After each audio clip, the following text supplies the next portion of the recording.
Hello dears. അപ്പോൾ thumbnail കണ്ടല്ലോ, എനിക്ക് ഒത്തിരി മുടി കൊഴിച്ചിലുണ്ടായിരുന്ന സമയത്ത് ഡോക്ടർ എനിക്കൊരു ഓയിൽ സജസ്റ്റ് ചെയ്തായിരുന്നു. അപ്പം ഞാനത് മടി കാരണം ഒന്നും ഉണ്ടാക്കി നോക്കിയില്ല. പക്ഷേ അമ്മ ആ ഓയിൽ ട്രൈ ചെയ്ത് നോക്കിയായിരുന്നു. അമ്മയ്ക്ക് നന്നായിട്ട് ഇതുപോലെ തന്നെ മുടി കൊഴിച്ചിലുണ്ടായിരുന്നു. അമ്മയ്ക്ക് നന്നായിട്ട് റിസൾട്ട് കിട്ടി. അപ്പോൾ ഞാൻ മടിയൊക്കെ മാറ്റി വെച്ച് ഇന്ന് ഇതിന് ഒരുങ്ങി പുറപ്പെട്ടിരിക്കുകയാണ്. കാരണം മുടി കൊഴിച്ചിൽ എന്ന് പറയുമ്പോൾ നമുക്ക് എല്ലാവർക്കും സങ്കടമുള്ള കാര്യമാണല്ലോ. മരുന്ന് എന്തോരം കഴിച്ചിട്ടും ഒരു റിസൾട്ട് ഉണ്ടായില്ല. അപ്പോൾ നമുക്ക് ഇതുകൊണ്ട് എന്തെങ്കിലും മാറുമോ എന്ന് നോക്കാം.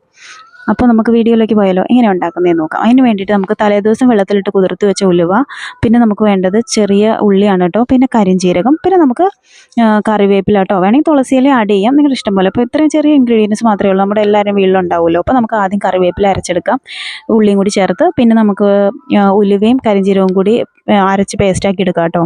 അപ്പോൾ ഇത് 1 ലിറ്റർ ഓയിലിലോട്ട് വേണ്ട ക്വാണ്ടിറ്റി ആണ് കേട്ടോ ഇൻഗ്രീഡിയൻസിൻ്റെ. അപ്പം നിങ്ങൾ എത്ര ഓയിൽ എടുക്കുന്നോ അത്രയും അനുസരിച്ച് അതിനനുസരിച്ച് ആഡ് ചെയ്യണം. അപ്പോൾ നമുക്ക് ചട്ടി ഒന്ന് ചൂടാക്കി, ചട്ടി ഒന്ന് ചൂടാക്കിയിട്ട് എണ്ണ ഒഴിച്ചതിന് ശേഷം നമുക്ക് ഉലുവയും കരിഞ്ജീരകവും കൂടിയുള്ള പേസ്റ്റ് ആദ്യം ആഡ് ചെയ്യുക. അതൊരു 5 മിനിറ്റ് തിളപ്പിച്ച് കഴിയുമ്പോൾ നമുക്ക് കറിവേപ്പിലയും കൂടി ഇട്ട് കൊടുക്കാം കേട്ടോ, ഉള്ളിയായിട്ടുള്ള പേസ്റ്റ്. അപ്പം ഇതൊരു എന്തായാലും ഒരു അരമണിക്കൂർ കൂടുതൽ സമയം എടുക്കും കേട്ടോ ഈ ഓയിൽ തയ്യാറായിട്ട് വരാനായിട്ട്. ഇതിൻ്റെ കറക്റ്റ് പാകം എന്ന് പറയുന്നത്, നമ്മൾ ഇതിലെ ഇൻഗ്രീഡിയൻസ് നമ്മൾ ഇതെടുത്ത് നോക്കുമ്പോൾ അത് നമ്മുടെ കയ്യിൽ വെച്ച് കഴിഞ്ഞാൽ ഇങ്ങനെ പൊടിഞ്ഞു പോരണം. അതാണ് ഇതിൻ്റെ കറക്റ്റ് പാകം. എനിക്ക് ഇങ്ങനെയാട്ടോ പറഞ്ഞു തരാൻ അറിയുള്ളൂ, വേറെ രീതിയിൽ എങ്ങനെയൊന്നും എനിക്കറിയത്തില്ല. അപ്പം നമുക്കിതൊരു കുപ്പിയിലോട്ട് മാറ്റി വയ്ക്കാം, എന്നിട്ട് അപ്ലൈ ചെയ്യാം കേട്ടോ. അപ്പം ഭയങ്കര മുടി കൊഴിച്ചിലാണെങ്കിൽ ഡെയിലി അപ്ലൈ ചെയ്തിട്ട് ഒരു ഹെർബൽ ഷാമ്പു വെച്ചിട്ട് ക്ലീൻ ചെയ്യുക. അതാണ്. പിന്നെ വീഡിയോ ഇഷ്ടമായോ എന്ന് ചാനൽ സപ്പോർട്ട് ചെയ്യണേ. ബൈ.